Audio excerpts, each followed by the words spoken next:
¿Qué tal? Bienvenidos a otra sesión más de la Escuela de Desarrollo Cristiano de la Iglesia Bíblica Torrefuerte. En este curso que nos ocupa, que es el Evangelio de Marcos, el segundo Evangelio del Nuevo Testamento. Un Evangelio, como lo hemos venido diciendo, breve, pero bastante completo. Y estamos llegando ya prácticamente a lo que es nuestra séptima sesión, para lo cual me gustaría hacer una breve oración y entrar de lleno a lo que será nuestro estudio de este maravilloso Evangelio, el Evangelio de Marcos. Vamos a orar. Bendito Dios, te damos muchas gracias, Señor, por tu palabra. Gracias por las buenas nuevas, Dios, de tu reino. Y gracias porque podemos acceder a ellas, mi Dios.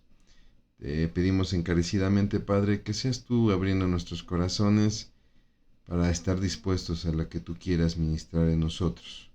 Te lo pedimos por Cristo Jesús. Amén. Muy bien, como le comentaba, pues estamos prácticamente ya en lo que es la séptima sesión, donde el tema que tendremos hoy es Jesucristo predicando en Perea. Habíamos visto la sesión pasada que Jesús estaba en la región de Capernaum, ¿no? Donde ahí, bueno, pues había ministrado a los discípulos eh, acerca de su muerte, ¿no? Y donde ministró también quién era el más importante en el reino, por la discusión que tenían los discípulos acerca de quién sería el primero. Le decía yo, es triste cómo Jesús están informando que será necesario que padezca, pero que resucitará al tercer día, e inmediatamente ellos empiezan a pensar quién se va a quedar con el changarro, disculpen usted la expresión, ¿no? Ese es el contexto en el cual arrancamos nuestra sesión de hoy, porque hasta esta séptima sesión, es decir, en las 6 sesiones anteriores, habíamos visto mucha actividad de Jesús ahí en la región de Galilea, ¿no? Sin embargo, poco describe Marcos en su evangelio acerca de la actividad en Judea. Si usted quiere estudiar más acerca del ministerio de Jesús en Judea, entonces le invito a que estudie, por ejemplo, el evangelio de Mateo. Mateo sí va a describir un poco más todo el ministerio que le estoy mostrando aquí en el mapa, todo el ministerio de la región de Judea. Prácticamente son tres las regiones importantes en los tiempos de Jesús en el pueblo judío, que es la región de Judea, una región, eh, pues vale la pena decirlo así, un tanto soberbia, porque es aquella donde los habitantes se considerarán los únicos y verdaderos judíos, ¿no? Mientras que la región de Samaria, que tenemos acá, la región de Samaria, pues será una región menospreciada, más bien dicho, despreciada, ¿no? Será una región despreciada porque se considerarán a los samaritanos como traidores a la nación. Son estos que ya habían mostrado conflictos desde los tiempos de David, que cuando el reino se divide, Samaria se vuelve la capital del norte, Jerusalén la capital del sur, pero que sobre todo cuando se da la situación del cautiverio babilónico, al regresar, al regresar los judíos de Babilonia, se van a topar con mucha resistencia por parte de los propios samaritanos, ¿no? Y es entonces donde viene un odio hacia los samaritanos, por considerarles traidores, ¿no?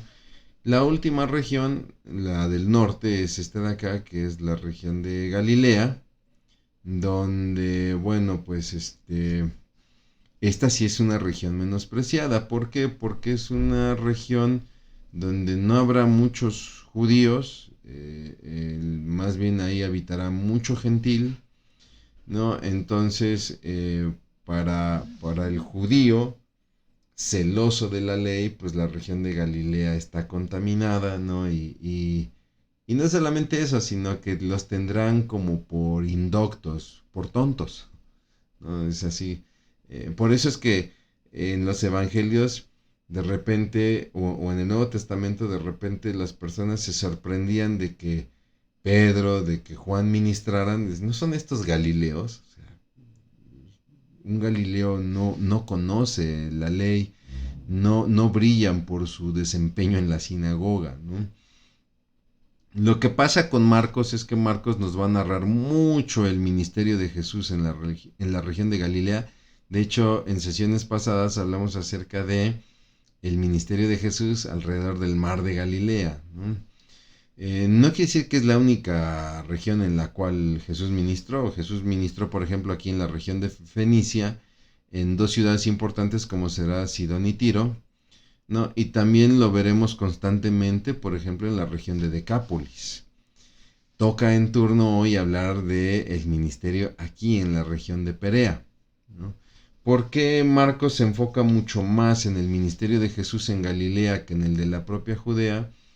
Porque recordemos que Marcos le está escribiendo a un público gentil, ¿no? Entonces es más significativo ver el trato de Jesús con los gentiles, y por eso es que nos describe el ministerio de Jesús en Galilea, ¿no?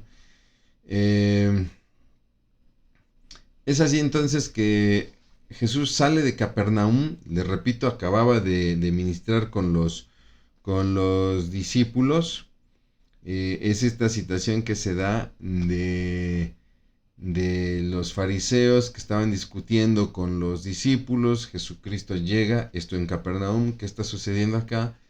Y un hombre expresa: yo traje a mi hijo, el cual está poseído por un espíritu inmundo, y los discípulos no han podido liberarlo, ¿no? Acto seguido, Jesús ministra acerca de esto. Después, lo que le comentaba yo, habla acerca de su muerte. Y entonces los discípulos empiezan a ver quién va a ser más importante en el reino, ¿no? Y es ahí donde ahora sale Jesús de Capernaum, después de haber ministrado esto, hacia la región de Judea. Y normalmente los judíos no pasaban por Samaria, ¿no? Cuando un judío se movía de la región de Galilea a la de Judea, preferían mejor venirse por Perea y Decápolis que antes que atravesar Samaria, por precisamente este conflicto que ya le platiqué, ¿no?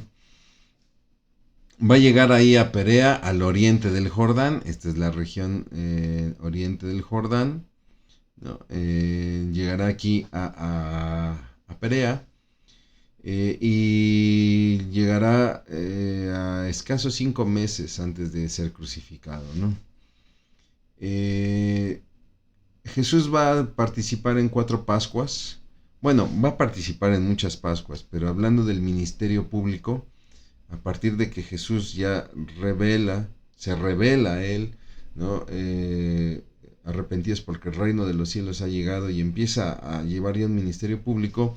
Tenemos registradas 4 Pascuas, de las cuales la primera, la segunda y la cuarta las va a tomar, las va a celebrar precisamente en Judea. Solamente la tercera es la que va a celebrar en Galilea, ¿no? O sea, realmente Jesús llevó a cabo un gran ejercicio ministerial en Judea.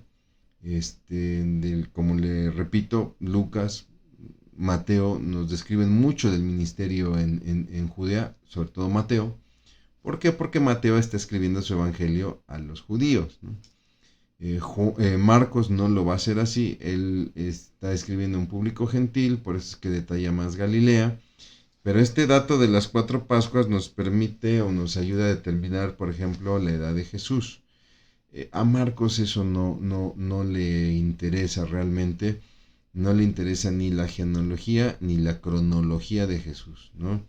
Entonces, por eso es que Marcos no entra en tantos detalles, y por eso entendemos que el evangelio es un tanto corto o breve, ¿no? Y entonces Marcos aquí ya nos presenta el ministerio en Perea. ¿Qué sucede en Perea? Bueno, ya los fariseos le esperaban en Perea. Note cómo ya desde que venía del norte Estamos hablando de que Jesús prácticamente fue hasta Fenicia, hasta Tiro y Sidón. Andaba por Decápolis y al regresar a Capernaum ya lo esperaban los fariseos, ya lo traían entre ojos, ¿no? Y lo mismo sucede en Perea. Y aquí es donde hay una pregunta para tentarle, ¿no? ¿Es lícito repudiar a la mujer y divorciarse de ella? Porque Moisés lo permitió en la ley con la famosa carta de divorcio, a lo que Jesús responde, Moisés lo permitió, está ahí en Deuteronomio, sí lo permitió en la ley, pero el motivo no es porque Dios así lo haya dispuesto, sino por la dureza del corazón de ustedes, ¿no? Imagínense cómo habrá reaccionado el fariseo, ¿no? O los fariseos. Porque esto no era así al principio. El diseño de Dios original es que el hombre se llegase a su mujer, dejara a su padre, a su madre, llegase a su mujer y fueran una sola carne. Entonces el diseño original del matrimonio era heterosexual, un hombre con una mujer, como lo establece Génesis, si no me equivoco es el 2.24 de Génesis, y que fuera monógamo, es decir, solamente tener una pareja, ¿no? Entonces, en el propósito de Dios, en el propósito original de Dios, no estaba contemplado que el hombre fuera separado, que el hombre fuera separado de su mujer, o que el hombre buscara separarse de su mujer simplemente porque algo no le pareció, ¿no? Sin embargo, bueno, pues por la dureza del corazón del hombre, es que Moisés prefirió, en lugar de dejar desprotegida a la mujer, pues al menos conceder una carta de divorcio, ¿no? Sin embargo, este tema no queda ahí. Los fariseos, no nos dice la Biblia si se fueron contentos o no con la respuesta, pero sí los discípulos quedan intrigados y siguen preguntándole a Jesús sobre el mismo tema, ¿no? Y entonces aquí ya Jesús detalla un asunto muy importante, ¿no? Miren, el asunto es que quien repudia a su pareja, dice la palabra, el esposo que repudia a la esposa para casarse con otra, o la esposa que repudia al esposo para casarse con otro, comete adulterio. Es así de fácil y sencillo, ¿no? ¿Por qué Marcos aborda este tema? Porque, le repito, está escribiendo un pueblo gentil donde era muy común, sobre todo en las mujeres, era muy común el repudio de la pareja, es decir, el divorcio, ¿no? Sin embargo, Jesús nos está dejando la enseñanza de que para Dios el matrimonio es permanente. He ahí la importancia de los muchachos cuando están por tomar la decisión de casarse, de que no es un experimento, no es saber si podemos, saber cuánto duramos, no, es una situación que debe ser permanente. Es que eso es muy mocho, eso es muy cerrado, etcétera. No estamos hablando de una situación de costumbre social. Estamos hablando de un acto dentro de los planes de Dios. Y dentro de los planes de Dios, el matrimonio está hecho para que dure. De tal modo que, pues sí, la calificación de Dios es severa, ¿no? Aquel que repudia a su mujer, que aunque lo haya hecho por la buena con carta de divorcio y se casa con otra, está adulterando, está cometiendo adulterio, ¿no? Esto causa, sí, mucho escándalo, sobre todo en nuestras iglesias hoy en día. ¿Por qué? Porque tenemos la situación de hermanos que viven en un segundo matrimonio, por ejemplo, ¿no? Y donde, pues obviamente, llamarles adúlteros o que están cometiendo adulterio, pues sí se vuelve algo bastante incómodo, ¿no? Sino hay que dejar muy en claro, ¿no? Si usted me pregunta, hermano, yo estoy con una segunda esposa, entonces estoy viviendo en adulterio, estoy adulterando, le tendría yo que responder sí. Pues sí. Y Dios está contento con esto. Bueno, discúlpeme, no lo sé, no puedo responder por Dios. ¿Ok? Pero si me pregunta, ¿está viviendo en adulterio? Sí. ¿No cree que es muy severo? Yo tendría que responder, lo dice la palabra, eso por un lado. Por otro, tú escogiste a tu pareja. Y si hubieses escogido bien, no tendría por qué haber pasado esa situación, aunque también yo no soy quien para juzgar, ¿no? Eso también tiene que quedar claro. Pero lo más importante, eso no tiene por qué afectar mi trato para contigo, como hermanos en Cristo. Porque si pudiésemos hablar de que es una situación de adulterio, eso no me ofende a mí en todo caso. En todo caso le ofende a Dios, porque el pecado ofende a Dios. Entonces, yo no tengo por qué tratarte de manera diferente o menospreciarte si estás viviendo en un segundo o quizás hasta un tercer matrimonio. Porque no me toca a mí juzgarlo, ¿no? Dentro de el actuar de la iglesia sí te puede causar ciertas restricciones, ¿no? Como por ejemplo, algunas situaciones de liderazgo ministerial, ¿no? Para ser más específicos, el obispado o el pastoreo, donde Pablo es muy claro, ¿no? Quien anhele obispado, buena cosa desea, y empieza a dar las características, dentro de ellas dice que sea marido de una sola mujer, ¿no? Entonces, pues obviamente quien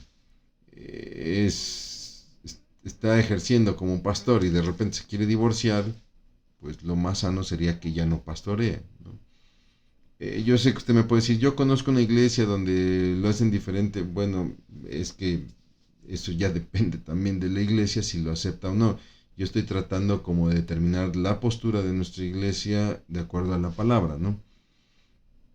Eh, Sin embargo, no tenemos que caer al otro lado, ¿no? Y entonces, como ya tienes un segundo matrimonio, eres un adúltero, de plano hasta te cierro la puerta de la iglesia. O bueno, te dejo entrar, pero nomás a oír y no toques nada, no vayas a contaminar nuestro templo, nuestras sillas. No, no funciona así. Porque hay muchas cosas en las cuales sí puedes participar y no solamente es que te demos chancecito de participar, no, sí puedes ser de enorme bendición para nosotros. Puede ser de gran bendición para nosotros y no está en nosotros el juzgarte por tu divorcio, etcétera, ¿no? Creo yo que aquí es donde tenemos que encontrar un balance sabio.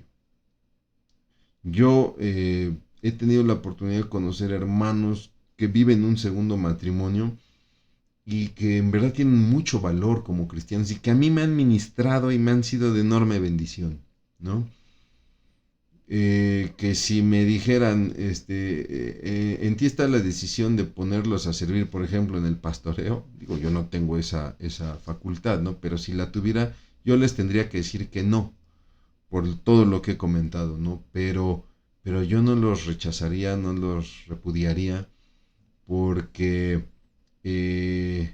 no dejan de ser personas, ¿no? Y como le repito, todos entregaremos cuentas delante de Dios y delante de Dios, pues ellos explicarán esta situación, ¿no? Pero sí es muy importante porque no queremos sonar radicales, ¿no? Jesús mismo lo dijo. Aquel que repudia a su mujer para casarse con otra está adulterando, es un adúltero. Es así, tal cual, ¿no? Pero eso no nos tiene que llevar a menospreciar o a despreciar a la gente, ¿no? Y más en los tiempos actuales que estamos viviendo, donde cada vez se vuelve más difícil la vida matrimonial, ¿no? Entonces, no quiero ofender a nadie, no, por favor, no tomen esto como seguramente lo está diciendo por mí o por alguien. No, por favor, no lo tome como algo ofensivo hacia alguien en particular o hacia situaciones particulares, ¿no? Al contrario, esto, si sucede, tenemos que preguntar por qué sucede y qué espera Dios al respecto, ¿no? Eh, Nosotros no somos quien para cerrarle las puertas de la iglesia a nadie, ¿no? Y le repito, aunque se viven en un segundo matrimonio, no por eso la persona pierde valor, ni como hijo de Dios, ni como hermano en Cristo, ¿no? Y yo bendigo a Dios y me gozo por estos amigos, grandes amigos que tengo, que por alguna situación no triunfó su primer matrimonio y bueno, eh, no les resta valor, ¿no? Pero bueno, sigamos adelante. De repente nos narra el Evangelio, estamos ahí en el capítulo 10 de Marcos, que muchas personas empezaban a traer a sus niños para que les tocase. Y entonces los discípulos pues se indignan, ¿no? Ojo cuando hablo de los discípulos, ¿no? Los discípulos dice que se molestan y empiezan a regañar a los padres que traían a los hijos, y entiendo que a los mismos niños, ¿no? Por la interrupción. Cuando uno lee esto, uno piensa que son los 12 discípulos, ¿no? Y uno empieza, pues qué mal anda de Pedro, qué mal anda de Juan, de Jacobo, de Mateo, ¿no? De Felipe, etcétera. No, hay que tomar en cuenta que muchas veces Jesús ministraba con muchos discípulos, ¿no? No necesariamente los 12, ¿no? Entonces, pues aquí los discípulos, no sabemos si entre ellos los 12 se enojaron y empezaron a regañar a los padres, y entonces Jesús obviamente también se molesta y dice, no, no, esperen, dejen que los niños se acerquen a mí, no se los impidan, porque de los tales es el reino de los cielos, dice la Reina Valera 60. Pero hay que tener mucho cuidado, porque he escuchado a mucha gente decir que como la Biblia dice, de los tales es el reino de los cielos, pues entonces todos los niños son salvos, ¿no? Me gusta más cómo lo establece la nueva traducción viviente, ¿no? ¿Por qué? Porque en la nueva traducción viviente, déjeme le busco el pasaje, dice, dejen que los niños vengan a mí, no los detengan, pues el reino de Dios pertenece a los que son como estos niños, ¿no? Entonces, la Biblia no está estableciendo, Jesús no está afirmando que el reino de Dios le pertenece a los niños por ser niños, ¿no? Sino a aquellos que tienen un corazón humilde como niño. De hecho, Jesús hace hincapié en recibir el reino con la humildad de un niño para entrar en él. Y entonces, también como para hacer conciencia, sobre todo en estos discípulos que se habían enojado, toma a los niños y los empieza a bendecir.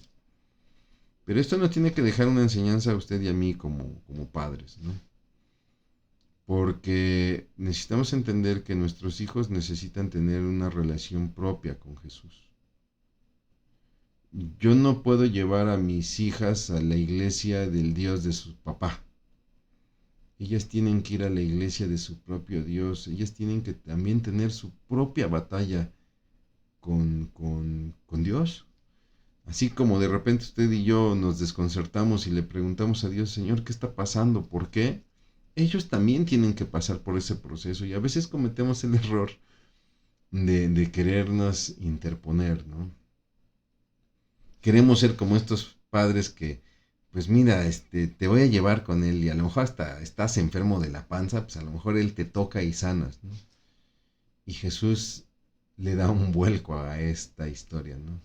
Porque él los toma y los empieza a bendecir, empieza a pasar un rato con ellos, y yo estoy seguro que muchos padres entendieron, ¿no? No se trataba de venir a verlo como si fuera un espectáculo de circo, discúlpeme usted la expresión. No, es el Hijo de Dios. Y qué bendición que mi hijo esté cerca del Hijo de Dios, ¿no? Nosotros en la iglesia tenemos una práctica que es la presentación de niños, ¿no? Donde nosotros como padres llevamos a nuestros hijos a la iglesia, los arreglamos bien bonito, ¿no? Los arreglamos muy bonito, y bueno, pues lo pasamos al frente en el púlpito, un pastor ora por ellos, ¿no? Y pareciera que todo queda ahí, ¿no? Y discúlpeme, pareciera de repente como que estamos ante un acto social, pero no es así, no es así. Y no se trata de presentar a los hijos para que sean salvos o para que Dios los escuche, porque no, la presentación de niños no es un acto para un sacramento, para obtener una porción extra de gracia, ¿no? La gracia nos es dada a través del sacrificio de Cristo Jesús y punto, ¿no? Si lo analiza, el presentar a los niños en la iglesia es más bien un acto para los papás, donde a los padres se les pregunta, se les invita a formar el niño en los caminos de Dios y se les pregunta si están comprometidos a hacer eso. Tú, fulana tal, como papá de esta pequeñita o de este pequeñito, te comprometes a instruirlo en los caminos del Señor, a instruirlo en la palabra. Esto es delicado, esto es serio. Bueno, no sé si delicado, pero esto es muy serio, porque si yo quiero instruir a mis hijos en la palabra es porque yo tengo que ser instruido en la palabra. ¿Te comprometes?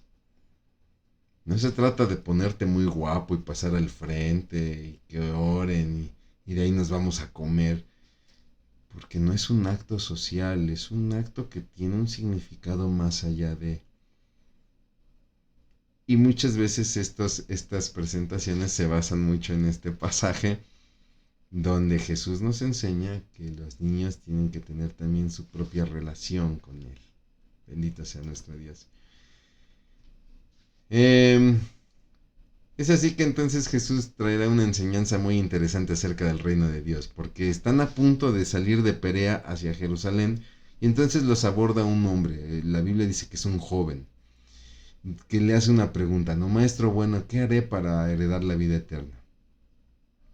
Al parecer este joven solo reconocía a Jesús como buen maestro. No sabemos si lo reconocía como hijo de Dios. No parece, por el contexto, los diálogos, etcétera, no parece. Dice que se postra, pero parece que esta postración es más por admiración, como lo harán muchos fariseos, ¿no? Sabemos que eres un gran maestro por las cosas que haces, pero nunca hay una verdadera declaración, como veremos ahorita más adelante, de reconocimiento del Hijo de Dios, ¿no? Y entonces vemos a un muchacho cuya pregunta es interesante, ¿no? ¿Qué debo hacer? Entonces es un muchacho que busca hacer para lograr. Y de hecho él describe sus obras, ¿no? Es un muchacho que se mueve por las obras y por el hacer. Jesús le dice, pues conoces la ley, ¿no? Y le empieza a narrar varias situaciones que contempla la ley y dice, todas las he cumplido cabalmente, ¿no? Sin embargo, es un muchacho que nos muestra que no tiene satisfacción espiritual a tal grado que se acerca con Jesús. A lo cual Jesús inmediatamente lo pone en su lugar en el sentido de, a ver, ¿por qué me llamas bueno? Solamente mi Padre es bueno, solamente Dios es el que merece ser llamado bueno. Lo demás es adulación petulante. Pero bueno, una cosa te falta. Ya me dijiste que has cumplido todo cabalmente, ok, una cosa te falta. Vende todo y atiende a los pobres y sígueme. Está proponiendo tres situaciones Jesús. Vende todo, atiende a los pobres, a los necesitados y sígueme. Ni siquiera pasó la primera. Dice la palabra que el muchacho se va muy triste porque tenía muchas posesiones. Y ojo, no se trata de que tener muchas posesiones sea malo. Podemos tener pocas posesiones, pero esas pocas pueden ser suficientes para estorbar nuestra fe. Y lo que Jesús quiere de ti y de mí es nuestra fe. Nuestra fe puesta en Él, no en nuestras posesiones. Jesús no promete la vida eterna por ser obedientes, como este muchacho que había obedecido toda la ley cabalmente, ni tampoco por sacrificios. No se trata de que vendas todo, ¿no? Para seguirle. Ojo con esto, no se trata de que vendas todo para seguirle, porque ahí uno de sus discípulos se va a perder. No, la vida eterna no se obtiene porque fuiste obediente o porque renunciaste a todo, ¿no? Se obtiene porque le creíste a Él.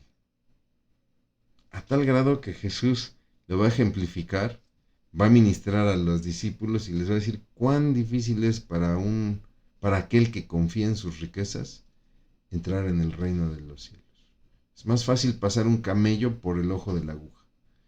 Que por aquí he escuchado muchas versiones que era una puerta en un muro de Jerusalén que se llamaba el ojo de la aguja por la que pasaba un camello. No hay realmente confirmación de tal dato.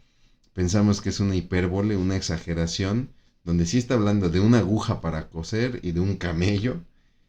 Y es más fácil que este camello pueda atravesar el ojo de la aguja que aquel que confía en sus riquezas herede la vida eterna. Es simplemente imposible. Porque es necesario renunciar y tener una fe entregada a Él. A lo cual sus discípulos dicen, es que, pues entonces, ¿quién podrá entrar? A lo que a ustedes les parece imposible, no es problema para Dios, no es imposible para Dios. Llama la atención un poquito la reacción de Pedro, ¿no? Porque dice, Señor, nosotros lo hemos dejado todo. ¿Qué pues tendremos? En el Evangelio de Marcos solamente dice, Señor, nosotros lo hemos dejado todo, ¿no?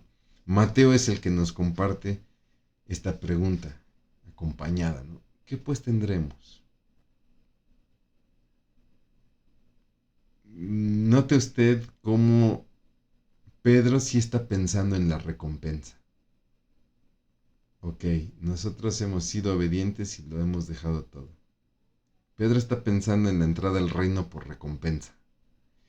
Y no entramos al reino por recompensa, porque si nosotros entráramos a la vida eterna por recompensa, entonces la vida eterna estuvo en razón de lo que nosotros hicimos. Nosotros entramos al reino de Dios, entramos a la vida eterna por gracia. Entramos por algo que no merecíamos, que nos fue dado. Sin embargo, Jesús responde, ustedes han dejado casas, familias, riquezas, etcétera. Bueno, les digo que recibirán 100 veces más. Y hasta ahí todo era, wow, qué padre, ¿no? Con persecución. O en esta vida. Que sí, pueden recibir más, pero tendrá un precio, con persecución. Pero Pedro, te tengo una mejor noticia. Recibirás vida eterna. Entonces vemos a un Jesús que le está respondiendo a Pedro, ¿no? A manera como de advertencia, ¿no? Tú crees que lo has dejado todo. Bueno, lo que ahora parece, los que ahora parecen más importantes, en aquel día serán menos importantes. Tú piensas que lo has dejado todo y que eres importante. Ojo, porque en el día de la prueba, a veces son los menos importantes. Y los que ahora parecen menos importantes, quizás sean los más importantes. Esta famosa frase de los primeros serán los postreros y los postreros serán los primeros. Vaya cachetada para Pedro, ¿no? Tú piensas que lo has dejado todo, ten cuidado, porque recuerda que acabo de hablar de mi muerte, de que yo seré entregado. No vaya a ser que ese día flaquees y todo esto que hoy afirmas de haberlo dejado todo no sirva de nada. Mi hermano, mi hermana, nosotros en Cristo no trabajamos por recompensa, trabajamos para agradar a Dios. No tengamos este corazón de Dios me lo debe porque he asistido a la iglesia, porque sirvo en un ministerio, porque asisto a los cultos de oración, porque canto en la alabanza, porque ministro, porque doy clases. No, lo hacemos porque es lo que a Dios le agrada. Y Dios dará recompensa. Y no te extrañe que recompense más al que a tus ojos hacía menos. Dios es soberano y Él puede dar a quien quiere como quiere. Ahora sí se encaminan a Jerusalén y los discípulos pues iban con miedo, ¿no? Ya Jesús había dicho, es necesario que suba a Jerusalén para ser entregado. Bueno, ha llegado el día, van para Jerusalén y dice Marcos que los discípulos van con miedo. Y entonces aparta a los 12 y vuelve a anunciar su muerte. El Hijo del Hombre será traicionado, será entregado a los líderes religiosos, quienes le condenarán, será entregado a los líderes romanos, quienes le escarnecerán, le despreciarán, le escupirán en el rostro, le azotarán y lo matarán. Pero al tercer día se levantará. De hecho, aquí no hay reacción a las palabras de Jesús. No vemos una reacción como la de Pedro. No, Señor, en ninguna manera eso te acontezca. No hay reacción. Parece ser que esto iba en serio. Ya encaminados a Jerusalén, ya las palabras del Señor adquieren otro peso. Y entonces, eh, pues hay incertidumbre, ¿no? Ok, entonces, ¿cómo y cuándo sucederá todo esto? Y sin embargo pasa algo lamentable, ¿no? Ya había sucedido cuando se movían de Cesarea de Filipo a Capernaum, donde los discípulos habían discutido por quién iba a ser el mayor, ¿no? Bueno, pues es aquí, camino a Jerusalén, que pese a que Jesús les vuelve a decir que va a ser entregado, donde vuelve a surgir la discusión. Y ahora son dos jóvenes, Juan y Jacobo, quienes se acercan a Jesús. Mateo nos dice que son ellos dos junto con la mamá, con la madre, ¿no? Para pedir que uno se siente a la derecha y otro a la izquierda, cuando Jesús esté en su trono en gloria. Y entonces Jesús les contesta con una prueba, con una pregunta, perdón. ¿Acaso ustedes pueden beber de la misma copa que yo beberé o pueden ser bautizados con el mismo bautismo con el cual yo soy bautizado? Esto de beber la copa y de recibir el bautismo son figuras de pruebas severas. O sea, ¿acaso ustedes podrían pasar por las pruebas severas por las cuales yo voy a pasar? Y ellos dicen, sí. Mm, no lo creo. Pero bueno, Jesús no rebate eso. Dice, bueno, pasarán por pruebas severas. Pero el darles el lugar no me es dado a mí. El otorgarles el lugar, eso está destinado a mi Padre. Y esto causa una reacción en los demás. ¿Por qué reaccionarían mal los demás, perdón? Porque quizá también anhelaban deseos de poder. Y nuevamente Jesús ministra. A ver, los gobernantes de las naciones, ellos se enseñorean sobre los demás y ejercen potestad, pero entre ustedes, entre mis siervos, no será así, sino que el que quiera ser mayor será servidor de todos. Y todos serán siervos de todos, porque el Hijo del Hombre no vino para ser servido, sino para servir y dar su vida en rescate por muchos. Llegan a Jericó, una ciudad que está muy cerca de Jerusalén. Marcos no detalla mucho de lo que Jesús hizo ahí, lo harán más bien otros evangelistas, pero dice que saliendo de Jericó, nuevamente retomando el camino a Jerusalén, un ciego que mendigaba ahí en el camino comienza a gritar, a clamar, Jesús, hijo de David, ten misericordia de mí. En Marcos, por ejemplo, en el Evangelio de Marcos nos dice que son dos ciegos, en el de Mateo, perdón. Mateo nos dice que son dos ciegos, Marcos nos dice que es uno y nos da el nombre, es Bartimeo. Y note estas palabras, Jesús, hijo de David. Este hijo de David implica mucho porque hablar de él como hijo de David es reconocerlo como el Mesías, porque todos tenían consciente la promesa de que el Mesías vendría de la línea de David. De hecho, cuando Gabriel el ángel Gabriel se aparece a María, le habla acerca de que el retorno del trono de David será en su hijo, ¿no? Vámonos rápido aquí a Lucas. Estoy en Lucas, es el capítulo 1, versículos 30 al 32. La famosa anunciación, ¿no? Donde dice, no tengas miedo, María, le dijo el ángel, porque has hallado el favor de Dios. Concebirás y darás a luz un hijo y le pondrás por nombre Jesús. Él será muy grande y lo llamarán Hijo del Altísimo. El Señor Dios le dará el trono de su antepasado, David. Muchos empiezan a reprender a Bartimeo, ¿no? Pero él pues seguía clamando más hasta que Jesús se detiene y le llama. Y le dicen, el maestro te llama. Y dicen que él arrojando su capa, que es una prenda de mucha estima, él arroja su capa y va a ver a Jesús. ¿Qué quieres que te haga? Le dice Jesús. Dice, maestro, que recobre yo la vista. Y note usted aquí, ¿no? Jesús le dice, ve, tu fe te ha salvado. Y dice que al instante recobra la vista.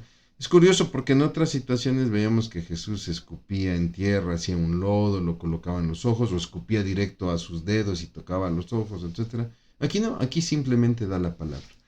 Es decir, Jesús puede obrar como quiera. Él obra soberanamente, Él no necesita de medios, no necesita de situaciones, no necesita de la saliva santa ni del lodo santo para sanar a un ciego, simplemente con el poder de su palabra.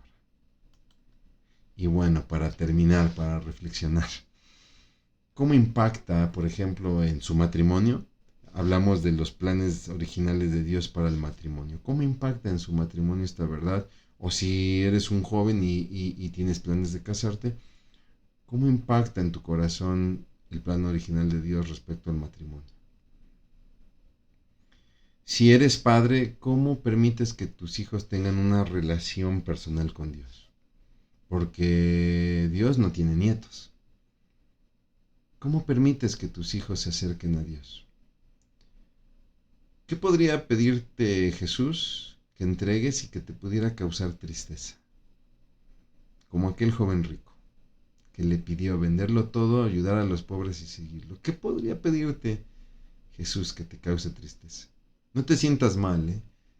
Todos tenemos un lado así. Yo les podría decir que hay cosas que si Jesús me pidiera yo, ¡oh Señor! Pero hay que dar ese paso de fe. Pero no te sientas mal de sentirte triste, ¿no? Te pongo un ejemplo muy rápido. Yo soy guitarrista y tengo en casa una guitarra de concierto que con mucho trabajo pude comprar. Me dolería si un día me la robaran. Pero si sucediera, hay algo más valioso que ella, que es Jesús. Pero no te niego que dolería, ¿no? Pero el punto, la enseñanza del pasaje es esa, ¿no? ¿Qué recompensa esperas por todo lo que has sacrificado en tu vida cristiana? ¿Qué recompensa esperas por estos sacrificios que has hecho al ser el único en tu familia creyente, al asistir a la iglesia, al servir? No tengas un corazón como el del discípulo, donde, ok, ¿qué me vas a dar, Señor? ¿Sientes anhelo por puestos de primicia en tu iglesia? Quiero servir, pero a mí que me pongan de líder, ¿no? ¿Sientes anhelo por puestos importantes? Si es así, ¿qué crees que debieras de hacer? Mi hermano, mi hermana, le agradezco mucho que se haya conectado con nosotros. Gracias por seguirnos en esta séptima sesión de nuestro curso El Evangelio de Marcos.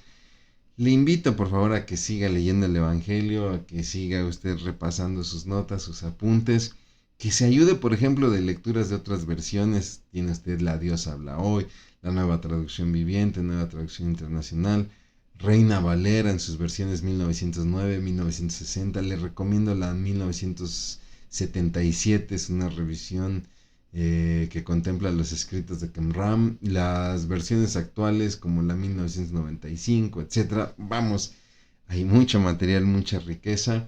Yo le pido encarecidamente que siga usted repasando, estudiando, y nos veremos muy pronto para lo que será nuestra sesión número 8. Vamos a orar, vamos a dar gracias a Dios y tendremos por concluida la clase.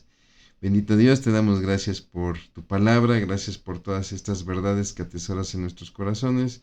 Mi Señor, te pido encarecidamente, Padre, Señor, hazlas carne en nuestra vida, Señor, que pueda tener fruto, que glorifique tu nombre, Señor, en nosotros. Te lo pedimos en Cristo Jesús. Amén. Muchísimas gracias, que Dios le bendiga.